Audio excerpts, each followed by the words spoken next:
3 மாசத்துல 15 கிலோ குறைக்கிறதுக்கு ஒரு சூப்பர் டேஸ்டியான ரெசிபிங்க. என்ன மாதிரியே தோசை சைக்கோ இருப்பீங்க, அவங்களுக்குலாம் ஒரு புரோட்டீன் ரிச் தோசைங்க. நல்லா கிறிஸ்பியாவும் இருக்கும், இன்ஸ்டன்டாவும் பண்ணிடலாம்.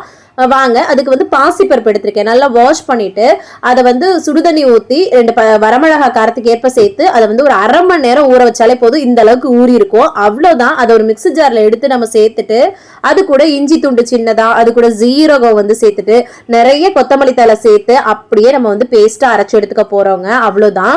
கொத்தமல்லி ஆப்ஷனல் தான், சேர்த்தா இன்னுமே நல்லதுதான். ஸோ அதுதான். அதுக்கப்புறமா அதுல வந்து தேவையான உப்பு போட்டு நம்ம தோசை மாவு பதத்துக்கு கரைச்சிட்டு இன்ஸ்டன்டாவே அப்பவே நம்ம தோசை ஊற்றி எடுத்துக்கலாம். ஆயில் வந்து பாத்தீங்கன்னா ஊத்தாம நம்ம வந்து வெயிட் லாஸ் டயத்துல நீங்க போட்டு எடுத்துக்கிட்டீங்கன்னா இன்னுமே பெஸ்டா இருக்குங்க. அவ்வளவுதான். சூப்பரா கிறிஸ்பியா வேணும்னா கிறிஸ்பியா, அப்புறம் சாஃப்டா வேணும்னா சாஃப்டா, செம்மையா இருக்குங்க டேஸ்ட். வெள்ளை தோசைக்கு இணையா இருக்கும். கண்டிப்பா ட்ரை பண்ணி பாருங்க. இது கூட நான் பச்சை சட்னி வந்து வச்சிருந்தேன். அதாவது தக்காளி, பூண்டு, வரமிளகா, உப்பு போட்டு அரைச்சு அதுக்கு ஒரு கடுகு கருவேப்பிலை போட்டு தாளிச்சிட்டாலே அட்டகாசமா இருக்கும். கண்டிப்பா இந்த ரெசிபியை ட்ரை பண்ணுங்க. இந்த மாதிரி முட்டை தோசை மாதிரி கூட செஞ்சு சாப்பிடலாம், இல்ல கேரட் துருவி போட்டு கூட செஞ்சு சாப்பிடலாம். இந்த மாதிரி வீடியோஸ்க்கு ஃபாலோ பண்ணிக்கோங்க. தேங்க்ஸ் ஃபார் வாட்சிங். பை.